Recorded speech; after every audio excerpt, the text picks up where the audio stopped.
मैं गौरव जोशी श्रीमती मोहन देवी Tapadia girls college Jaswantgarh के इस यूट्यूब चैनल पर आपका स्वागत करता हूं। हम पढ़ रहे हैं चैप्टर नंबर 8 मूल्यवर्धन लेखांकन। पिछली क्लास में हमने बात की थी कि जो लाभ है, लाभ पारंपरिक तौर से व्यवसाय के प्रदर्शन का मापक माना जाता है।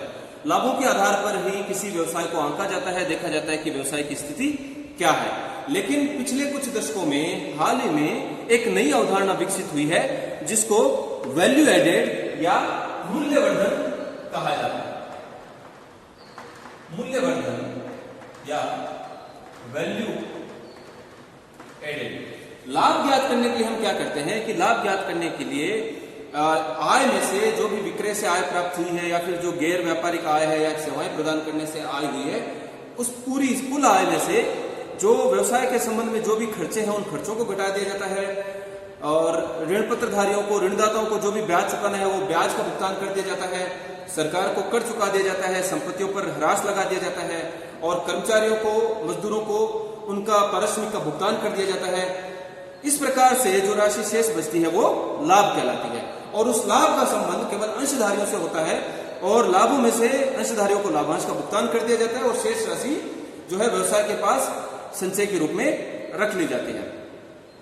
लेकिन वैल्यू एडेड में से जब वैल्यू एडेड ज्ञात करने के लिए क्या किया जाता है कि जो भी आय प्राप्त की है, जो भी वस्तु के विक्रय से या फिर सेवाएं प्रदान करने से जो भी कुल आय प्राप्त की है, उस आय में से जो है उत्पादन की लागत या माल के संबंध में जो भी लागत आई है, माल खरीदने की जो भी लागत है वो लागत घटा दी जाती है और उत्पादन से लेकर या फिर माल के खरीदने से लेकर उस माल के विक्रय तक के सारे खर्चे घटा दिए जाते हैं। लेकिन कुछ खर्चे नहीं घटाए जाते हैं। वो कौन कौन से हैं? जैसे कर्मचारियों या मजदूरों को दिया जाने वाला पारिश्रमिक नहीं घटाया जाता। कर्मचारियों को वेतन दिया जाता है, मजदूरों को मजदूरी चुकाई जाती है या फिर कर्मचारियों को वेतन के साथ साथ अगर कोई बोनस, भत्ते या कोई अन्य सुविधाएं दी जाती है तो वो उन सुविधाओं का मूल्य या फिर जो उनको किया जाने वाला भुगतान नहीं घटाया जाता। ऋणदाताओं को, ऋण पत्रधारियों को चुकाया जाने वाला ब्याज भी आय में से नहीं घटाया जाता। मूल्य ह्रास, संपत्तियों पर लगाया जाने वाला डेप्रिसिएशन भी जो है आय में से नहीं घटाया जाता। सरकार को चुकाया जाने वाला कर, इनकम टैक्स भी आय में से नहीं घटाया जाता। इन सारी मदों को छोड़कर बाकी सारे खर्चे जो है आय में से घटा दिए जाते हैं और जो राशि प्राप्त होती है वो राशि वैल्यू एडेड कहलाती है। यानी कि जो प्रॉफिट है, प्रॉफिट का संबंध केवल अंशधारियों से होता है, प्रॉफिट में से केवल अंशधारियों को लाभांश का भुगतान किया जाता है। लेकिन वैल्यू एडेड जो है, वैल्यू एडेड का संबंध कर्मचारी से होता है क्योंकि अभी तक जो है वेतन का और मजदूरी का भुगतान नहीं किया गया। वैल्यू एडेड का संबंध ऋणदाताओं से होता है क्योंकि अभी तक ब्याज का भुगतान नहीं किया गया है, ब्याज की राशि हमने नहीं घटाई है आय में से।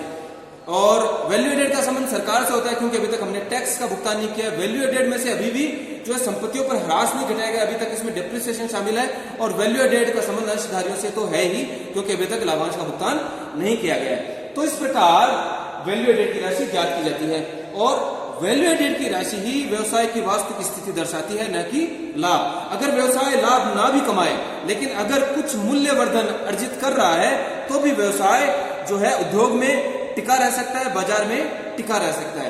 तो आजकल ये माना जाता है कि मूल्यवर्धन जो है वो व्यवसाय की वास्तविक स्थिति दर्शाता है, ना कि लाभ। तो जो मूल्यवर्धन से संबंधित जो विवरण पत्र है, आजकल वो विवरण पत्र अंतिम खातों के साथ में लगाया जाता है। लाभ हानि खाता और जो बैलेंस शीट बनाई जाती है उसके साथ मूल्यवर्धन विवरण पत्र भी, वैल्यू एडेड स्टेटमेंट भी जो है बनाया जाता है और साथ ही साथ में जो भी कंपनी से संबंधित जो भी पक्षकार हैं उनको प्रस्तुत किया जाता है।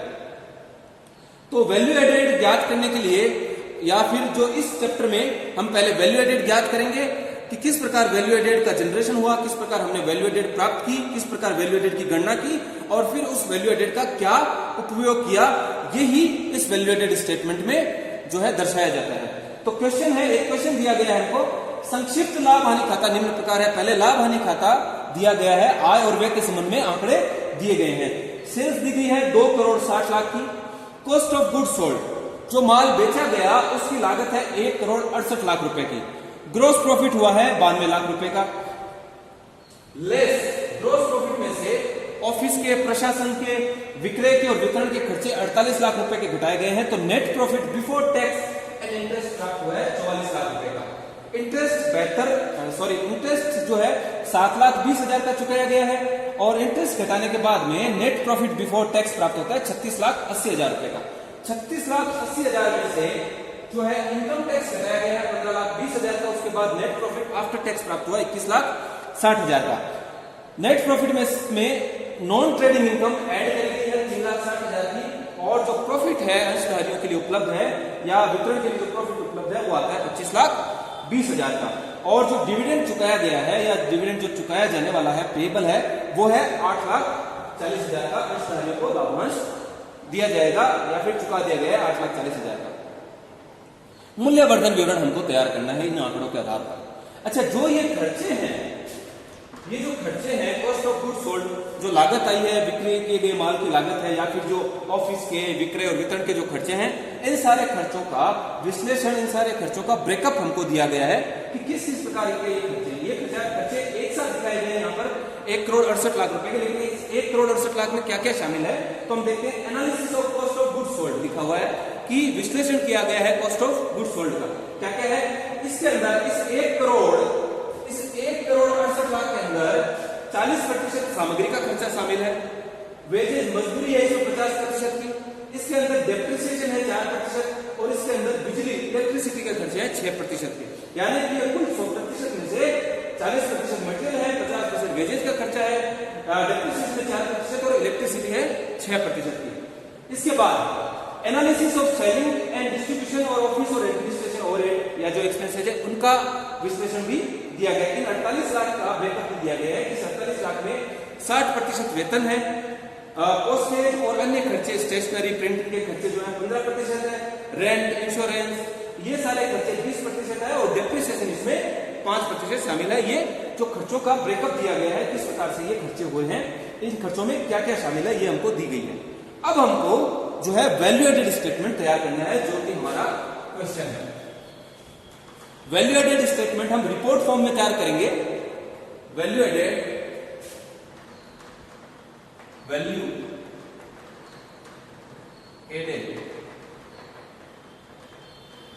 स्टेटमेंट, ये हम रिपोर्ट फॉर्म, एक तरह की रिपोर्ट है, इस रिपोर्ट फॉर्म में हम बनाएंगे। तो सबसे पहले हम लिखेंगे जेनरेशन ऑफ वैल्यू एडेड, मतलब जो मूल्यवर्धन है, जो वैल्यू एडेड है, वो हमने किस प्रकार जनरेट किया, हमने किस प्रकार वो प्राप्त किया। तो हमने बात की थी कि वैल्यू एडेड की गणना करने के लिए पहले बिक्री, और बिक्री में से सारे जो खर्चे घटाए जाते हैं कुछ खर्चों को छोड़कर। तो सेल्स, यहां पर सेल्स है 2,60,00,000 रुपए। सेल्स में से कॉस्ट ऑफ गुड्स सोल्ड घटाया जाता है, बेचे गए माल की लागत घटाई जाती है। बेचे गए माल की लागत पूरी की पूरी हम नहीं घटाएंगे, क्योंकि हमने बात की थी कि हम जो मजदूरी है या फिर कर्मचारियों को दिया जाने वाला वेतन है, सैलरी है, वो नहीं घटाते, क्योंकि इसमें वैल्यू एडेड का संबंध कर्मचारियों से भी होता है। तो वेजेस और सैलरी नहीं घटाते और हम डेप्रिसिएशन नहीं घटाते हैं। हम केवल मटेरियल और इलेक्ट्रिसिटी का खर्चा घटाएंगे, इनको हम बाद में घटाएंगे, क्योंकि मजदूरी और डेप्रिसिएशन या फिर सैलरी वैल्यू एडेड में शामिल होती है। क्योंकि हमने बात की थी कि वैल्यू एडेड का संबंध कर्मचारियों से है, सरकार से है, ऋणदाताओं से है, अंशधारियों से है, जबकि लाभ का संबंध केवल अंशधारियों से होता है। इसलिए लाभ में से तो वेजेज, डेप्रिसिएशन, टैक्स, इंटरेस्ट सारे घटा दिए जाते हैं, लेकिन वैल्यू एडेड में से ये सब नहीं घटाए जाते। तो वैल्यू एडेड में से वेजेज और डेप्रिसिएशन नहीं घटाया जाएगा। कॉस्ट ऑफ गुड्स सोल्ड की लागत में से केवल मटेरियल और इलेक्ट्रिसिटी घटाया जाएगा, यानी 40% की केवल घटाया जाएगा 1,68,00,000 का। तो कॉस्ट ऑफ गुड्स सोल्ड की गणना कैसे की? कॉस्ट ऑफ गुड्स सोल्ड की गणना हमने कैसे की? 1,68,00,000 का 46% हमने लिया है केवल मटेरियल और इलेक्ट्रिसिटी। तो 1,68,00,000 का 46% होता है 77,28,000। 77,28,000। तो 77,28,000 हम घटा देंगे, या फिर एक साथ लिख देते हैं दोनों खर्चों को। ये 77,28,000 हम यहां लिख देते हैं। साथ ही साथ office administrative selling and distribution expenses भी हमको घटाने होंगे। Office administrative selling and distribution expenses भी हमको घटाने हैं। तो इस क्वेश्चन में जो office administrative selling and distribution expenses का भी ब्रेकअप दिया गया है कि इसमें क्या क्या शामिल है। इन 48 लाख रुपयों में क्या क्या शामिल है, इसमें 60% सैलरी है, पोस्टेज, रेंट और डेप्रिसिएशन, ये सब शामिल है। तो हम बात कर चुके हैं कि वैल्यू एडेड ज्ञात करते समय हम कर्मचारियों की जो भी लागत है यानी कि सैलरी और वेजेस नहीं घटाते और डेप्रिसिएशन भी हम नहीं घटाते। वैल्यू एडेड में जो कर्मचारियों को दिया जाने वाला या मजदूरों को चुकाया जाने वाला भुगतान है वो शामिल होता है, सरकार को चुकाया जाने वाला टैक्स शामिल होता है, ऋणदाताओं को चुकाया जाने वाला ब्याज शामिल होता है, संपत्तियों पर मूल्यह्रास शामिल होता है और अंशधारियों को चुकाया जाने वाला ब्याज शामिल होता है। बाकी सारे खर्चे घटा दिए जाते हैं। तो office administrative selling distribution expenses में 60% सैलरी और 5% डेप्रिसिएशन है, तो ये नहीं घटाए जाएंगे, केवल पोस्टेज और रेंट का जो 35% का जो खर्चा है वही घटाया जाएगा। तो ये था 77,28,000। इसी प्रकार हम दूसरा याद करेंगे, office administrative selling and distribution expenses. इस प्रकार याद किए 48 लाख का 35% लेंगे, तो 48 लाख का 35% है 16,80,000 रुपये। 16,80,000 रुपये।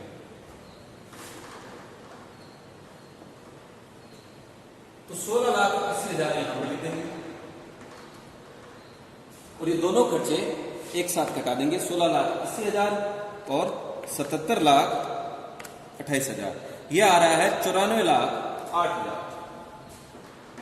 94,08,000। तो 2,60,00,000 में से 94,08,000 हमने घटाया तो आ रहा है 1,65,92,000। 1,65,92,000 ये आ रहा है 1,65,92,000। तो हमने बात की थी कि हम कॉस्ट ऑफ गुड्स सोल्ड और जो अन्य जो खर्चे हैं वो हम घटा देते हैं माल के खरीदने से या उत्पादन से लेकर बिक्री तक के, तो वो सारे खर्चे हमने घटा दिए। अब हम अगर कोई इनकम फ्रॉम सर्विसेज यानी सेवाएं प्रदान करने से कोई इनकम है या फिर कोई नॉन ट्रेडिंग इनकम है तो वो इसमें जोड़ देते हैं। तो यहां पर इस व्यवसाय के पास नॉन ट्रेडिंग इनकम है 3,60,000 रुपए, तो वो ऐड कर देंगे। एड नॉन ट्रेडिंग इनकम ये है 3,60,000। तो 1,65,92,000 में 3,60,000 ऐड किए तो यह आ रहा है 1,69,52,000। 1,69,52,000 और यही हमारा वैल्यू एडेड है। ये अवेलेबल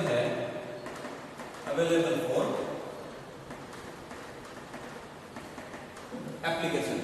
जो वैल्यू एडेड है 1,69,52,000 अब ये उपयोग के लिए हमारे पास उपलब्ध है। अब इसका किस प्रकार उपयोग किया गया वो हमको दर्शाना है।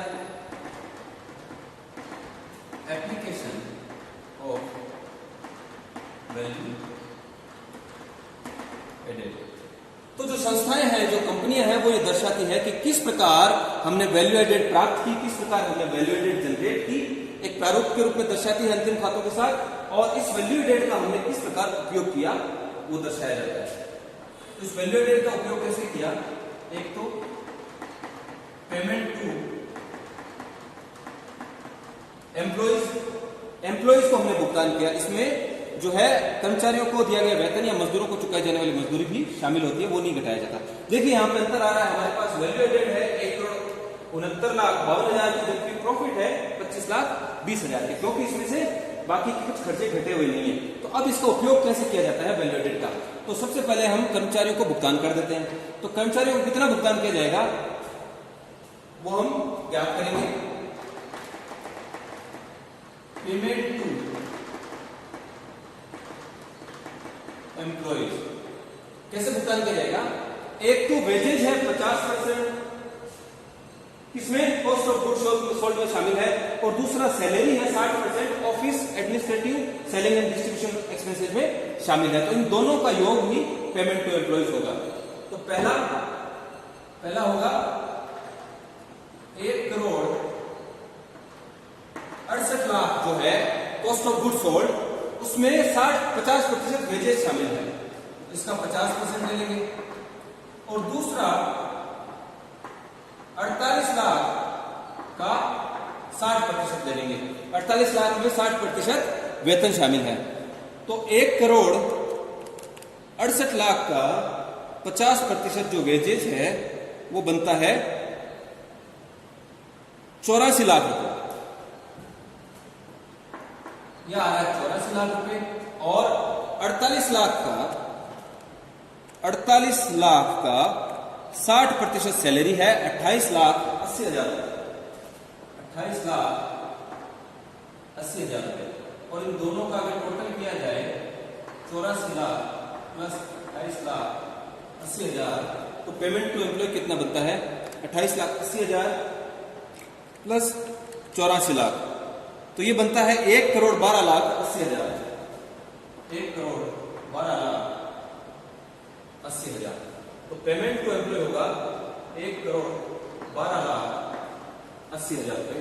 तो जो वैल्यू एडेड है 1,69,52,000 की, उसका उपयोग, उसका एप्लीकेशन क्या हो रहा है? उसका एप्लीकेशन हो रहा है पहला कि हमने एम्प्लॉय को पेमेंट किया 1,12,80,000 का। इसके बाद payment to providers of capital, जिन्होंने हमको पूंजी प्रदान की, पूंजी प्रदाताओं को उनका भुगतान किया। तो पूंजी प्रदाता कौन कौन होते हैं? एक तो ऋण पत्रधारी और दूसरे जो है अंशधारी। तो जिन्होंने ऋण दिया उनको हमने भुगतान किया इंटरेस्ट का, और जिन्होंने अंश खरीदे थे उनको भुगतान किया हमने डिविडेंड का। तो इंटरेस्ट का कितना भुगतान किया था? इंटरेस्ट का भुगतान किया था 7,20,000 रुपए का। ये इंटरेस्ट यहां पे दिखाया गया है 7,20,000 रुपए का। और जो डिविडेंड है अंशधारियों को 8,40,000 का भुगतान किया। इसके बाद गवर्नमेंट को भुगतान किया, पेमेंट टू गवर्नमेंट। गवर्नमेंट को किस चीज का भुगतान किया? इनकम टैक्स का। तो इनकम टैक्स का कितना भुगतान किया? 15,20,000। 15,20,000 रुपए का जो है सरकार को कर चुकाया गया। तो वैल्यू एडेड का उपयोग है, वैल्यू एडेड हमने बात की थी, वैल्यू एडेड में का संबंध कर्मचारियों से है, ऋणदाताओं से है, अंशधारियों से है, सरकार से है। तो इनको हमने भुगतान कर दिया इन चारों पक्षकारों को। इसके बाद जो राशि बचती है उसका हम उपयोग करेंगे प्रोविजन के लिए। Provision for maintenance and expansion of the company. अब जो राशि बची उसका उपयोग हमने क्या किया? कंपनी को बनाए रखने के लिए और कंपनी के विस्तार के लिए। तो इसमें डेप्रिसिएशन होगा। एक तो जो प्रोविजन किया है, डेप्रिसिएशन एक तरह से खर्चा नहीं है, ये स्पष्ट खर्चा नहीं होता। तो डेप्रिसिएशन जो है, जो बनाए रखने के लिए, व्यवसाय को बनाए रखने के लिए खर्चा हम साइड में इसको खर्चे के रूप में घटा देते हैं मेंटेनेंस के लिए। तो इसके लिए हम प्रोविजन करते हैं। तो provision for maintenance and expansion of the company हमने क्या किया, एक तो डेप्रिसिएशन का खर्चा घटाया। तो डेप्रिसिएशन कितना लगाया था उसको हमको ज्ञात करना पड़ेगा। डेप्रिसिएशन जो है, एक तो जो ये कॉस्ट ऑफ गुड्स सोल्ड है 1,68,00,000, इसमें शामिल है 4% के रूप में। और दूसरा जो ये खर्चे हैं office, administrative, selling and distribution, इनमें 5% के रूप में शामिल है इस 48 लाख रुपए। तो डेप्रिसिएशन की कैलकुलेशन हमको करनी पड़ेगी। तो हम डेप्रिसिएशन की कैलकुलेशन करेंगे। तो डेप्रिसिएशन कैसे ज्ञात किया जाएगा, एक तो 1,68,00,000 रुपए का 5%, 4% है 1,68,00,000, एक है 48 लाख रुपए का 5%। तो डेप्रिसिएशन 1,68,00,000 रुपए का 4% होता है 6,72,000। 6,72,000 1,68,00,000 का 4%, और 48 लाख का 5% है 2,40,000। 2,40,000। तो कुल मिलाकर जो डेप्रिसिएशन है 2,40,000 प्लस 6,72,000, ये आता है 9,12,000। 9,12,000। तो जो डेप्रिसिएशन है वो 9,12,000 रुपए का। तो वैल्यू एडेड जो है, वैल्यू एडेड में से कर्मचारियों को भुगतान कर दिया, इसका उपयोग किया वैल्यू एडेड का, फिर हमने इंटरेस्ट का भुगतान कर दिया, अंशधारियों को लाभांश दे दिया, सरकार को इनकम टैक्स दे दिया, और डेप्रिसिएशन की राशि भी उन्हें घटा दी।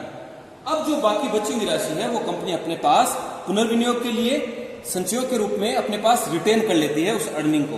तो हम देखते हैं 1,59,52,000 में से राशि घटा देंगे सारी। 1,59,52,000 का हमारा वैल्यू एडेड था।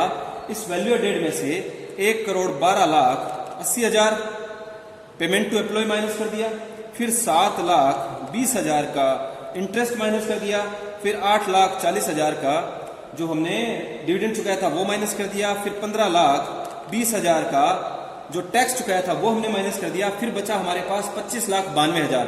इस 25,92,000 में से 9,12,000 का हमने जो है डेप्रिसिएशन घटा दिया। अब जो राशि हमारे पास बची अंत में वो बची है 16,80,000 रुपए की। तो ये जो 16,80,000 रुपए है ये कंपनी अपने पास रख लेगी, रिटेन कर लेगी इस अर्निंग को। तो रिटेन अर्निंग इसको कहा जाता है। ये राशि संचयों में ट्रांसफर कर दी जाएगी या फिर व्यवसाय में जब भी आवश्यकता पड़ी तो उसको पुनर्विनियोग कर दिया जाएगा। तो इसका टोटल आ जाता है 1,59,52,000।